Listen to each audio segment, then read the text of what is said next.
Hello दोस्तों, कैसे हैं आप सभी लोग? ठीक है, वेरी गुड। दोस्तों आज की इस वीडियो में वर्ग, जिसे हम बोलते हैं इंग्लिश में स्क्वायर। क्या? स्क्वायर। ठीक, तो वर्ग और स्क्वायर, इंग्लिश में स्क्वायर बोलते हैं। स्क्वायर है क्या चीज? वर्ग एक क्या चीज है? ठीक है, आखिर ये किसे कहते हैं हम? ठीक, तो कोई दिक्कत नहीं है साहब, ये भी एक जैसे एक आयत एक चतुर्भुज था, ऐसे एक वर्ग चतुर्भुज है। क्या अभी मैं अपनी लैंग्वेज में समझा रहा हूँ, ठीक है। अभी चित्र से भी, जो मैंने पिक्चर बनाई है, इसकी फोटो बनाया, इससे भी मैं समझाऊंगा, ठीक है। तो अभी मैं अपनी लैंग्वेज में बता दे रहा हूँ, कुछ नहीं है। वर्ग भी, जिसे हम बोलते हैं स्क्वायर, भी एक क्या है? चतुर्भुज है। क्या है? चतुर्भुज। चतुर्भुज है जिसके चारों कोण 90 डिग्री के होते हैं। क्या होते हैं? 90 डिग्री। जैसे ये भी कोण 90 डिग्री, ये भी 90 डिग्री, ये चार कोण है। चारों कोण क्या होते हैं? 90 डिग्री। 90 डिग्री मीन्स समकोण। क्या? 90 डिग्री के कोण को ही समकोण कहते हैं। समझ में आई या नहीं आई? जरूर आई होगी, ठीक है। ये भी एक प्रकार का आयत है। क्या? जो वर्ग है ये हमारा, क्या है ये? वर्ग। स्क्वायर जिसे बोलते हैं, SQUARE, ये SQ, ठीक है। ये भी एक प्रकार का क्या है? आयत है। बस आयत में क्या कंडीशन है उसकी? आमने सामने की भुजा बराबर है। मगर वर्ग जिसे बोलते हैं, इसकी चारों भुजा बराबर है। सपोज कीजिए, मान लिया ये A है, ठीक है, तो ये भी भुजा A होगी, और ये भी भुजा A होगी, और ये भी भुजा A ही होगी। चारों भुजाएं बराबर होंगी आपस में, ठीक। बस यही अंतर है और कुछ अंतर नहीं है, ठीक है, आयत और वर्ग में। समझ में आई नहीं आई आपके लोग? अब भी नहीं समझो तो कब समझोगे साहब? अब भी नहीं समझोगे तो आप कब समझोगे? एक कंडीशन और मैं बताता हूँ, ध्यान से देखते रहना। बस आपका फोकस टोटल मेरी नोटबुक पे होना चाहिए, इसके अलावा इधर उधर कुछ नहीं। अब जैसे वर्ग, ये तो बता दिया। वर्ग का विकर्ण क्या होता है? जैसे BD, क्या? B से D तक की जो हमारी रेखा हो गई, वो क्या होगी? वर्ग की विकर्ण। या फिर A से C तक की जो रेखा हो गई, वो हमारी क्या हो गई? वर्ग की विकर्ण हो गई। क्या हो गई?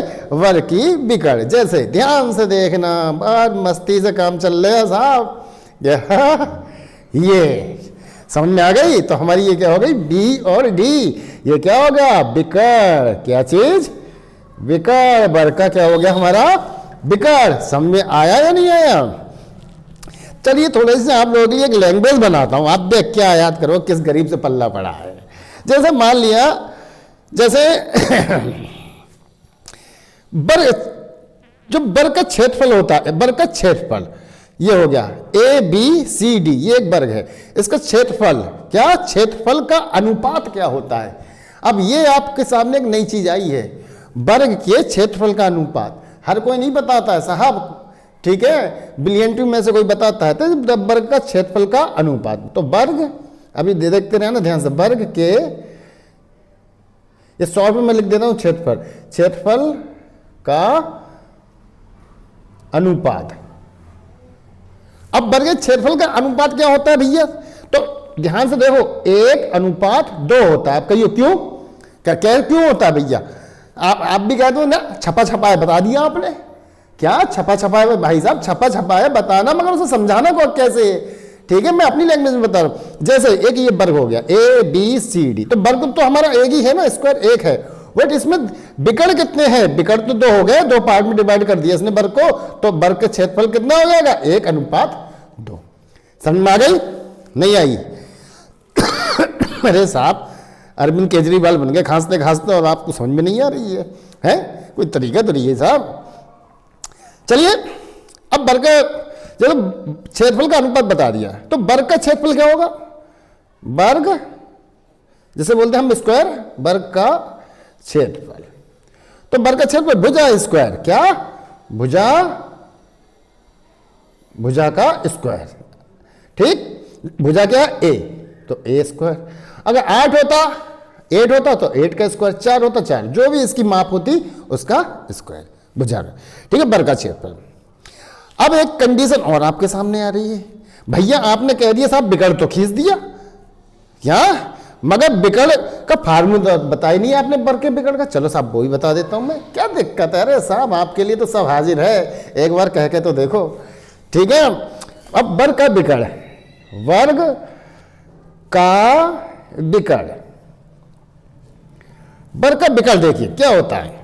अब वर्ग का विकर्ण हमारा कौन सा है? ये है बी और डी। ध्यान से देखना, बी और डी हमने ये लगाया था वर्ग का विकर्ण। तो वर्ग का विकर्ण B D is equal to root में, ध्यान से देख लियो एकदम, डीसी का स्क्वायर भाई डी और सी, डीसी का स्क्वायर और प्लस प्लस, अब कहिए किसका स्क्वायर भाई एडी का स्क्वायर, दो पार्ट्स में है विकर्ण डिवाइड, तो सीडी का स्क्वायर या डीसी का स्क्वायर और एडी का स्क्वायर या एबी का स्क्वायर, दोनों पार्ट्स में से इधर में कोई एक ले सकते हैं और दोनों पार्ट्स का इधर भी कोई लगते हैं, तो डीसी का स्क्वायर प्लस एडी का स्क्वायर। ठीक, अब डीसी हमारी क्या हो गई? ए, क्या हो गई? ए, तो ए का स्क्वायर, ए हो गया डीसी, ए तो ए का स्क्वायर और प्लस एडी, ए तो ए का स्क्वायर। ठीक है ना, कोई दिक्कत तो नहीं आ रही है भैया, बता दियो, दोनों ए स्क्वायर हो गया हमारा। अब ए स्क्वायर कितना हो गया? 2a स्क्वायर, क्या 2a स्क्वायर भाई, स्क्वायर से ये रूट काट दिए तो ए तो बाहर आ गया, बट अंडर रूट में 2 बचा, तो ए रूट 2, क्या चीज? ए रूट 2। तो वर्ग का विकर्ण बराबर क्या हो गया? ए रूट 2। क्या? वर्ग का विकर्ण बराबर ए रूट 2। कोई दिक्कत? कोई दिक्कत तो नहीं है। अब एक चीज और बच्ची वर्ग की साहब, परिमाप। क्या? वर्ग का परिमाप। चलिए वही मैं बताता हूं आपको, वर्ग का परिमाप, इसे हम बोल सकते हैं परिमिति भी बोल सकते हैं। ध्यान रखियो साहब इस चीज को, परिमाप को हम परिमिति भी बोल सकते हैं। तो अगर परिमिति आपके सामने लिखा मिल जाए तो आप घबरा मत जाइयो, अरे जे परिमिति नया शब्द कहां से आ गया, तो वो होता परिमाप ही है, हमेशा याद रखना। ठीक है, सौ आना सच्ची बात है जे, ना इधर की है ना उधर की है। हाँ चलिए खैर तो वर्ग का परिमाप, वर्ग का परिमाप क्या होगा भैया? क्या? 4 इंटू भुजा। ठीक, तो 4 इंटू भुजा, भुजा हमारी क्या है? ए है, तो 4a। अब कहियो साहब आपने तो ऐसी बता दी, तो हमें ही मालूम थी वर्ग का परिमाप 4 इंटू भुजा होती है। मगर कैसे होती है? क्योंकि भुजा 4 है ना इसकी, 1 2 3 4 और चारों बराबर है, ए ए ए, इसलिए 4a हो गया। अरे कॉमनली बात है, a plus A plus A plus A. परिमाप क्या होता है? लंबाई प्लस चौड़ाई का योग को ही हम परिमाप बोलते हैं। हमारे पास 2 लंबाइयां, 2 यानी चारों भुजाएं हो गई, तो a प्लस ए यानी 4 है। कॉमनली बात, सिंपल सी बात। Any problem? No problem. तो चलने के लिए इजाजत दीजिए अपने नरेंद्र सर को। जय हिंद, जय भारत।